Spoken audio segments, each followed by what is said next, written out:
Welcome. In front of me I have HMD Pulse Plus, and I'll go for unboxing. I'll have a quick look at the device. So let's just get straight into it. Now, being completely honest, this is the first time I'm hearing of this brand altogether, so I have no clue what to expect from this. Packaging wise, seems to be okay. We have our phone. Let's boot it up. There we go. HMD logo, cool.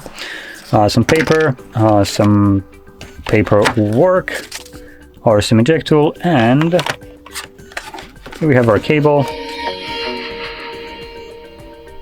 Okay, not the crappiest boot up sound I have ever heard. Actually, pretty decent. Anyway, then we get a Type-C to Type-A charging cable, and that's about it. We have our setup screen, so let's see what we're dealing with. Let's change the language maybe. Oh boy, off to a rough start.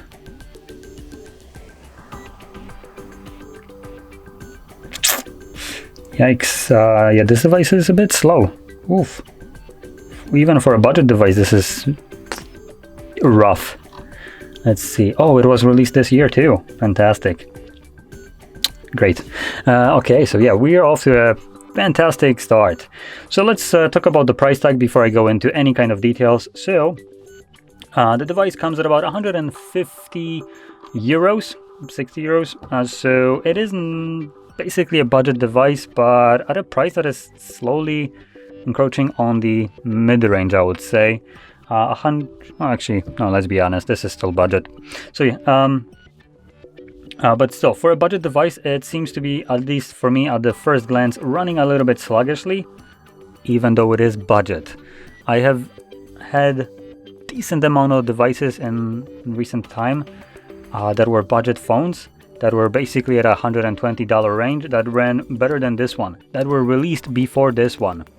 So I want to be very honest what I'm going into is it's slower than I would have expected. Now that the setup is finished, let's kind of see how it just kind of flips through applications, but you can see it just kind of chugs around it. So this is completely clean device, literally just went through the setup. Yeah, it's a bit sluggish just even navigating through it. After a couple minutes, once you open up some of the apps, they seem to just get a little bit quicker, but it's still pretty miserable. Anyway, let's talk about these specs right here. So we're going to begin with the display. This is a 6.6-inch display with a 720 by 1612 resolution. It's an IPS LCD with a 90 Hz refresh rate and a peak brightness of about 600 nits. It boasts a 86.8% screen-to-body ratio with a pixel density of 265 pixels per inch. Oh, that's almost like iPad Pro. Now, internally, we have a 5000 mAh battery that is powering a Unisec T606 processor with either 4,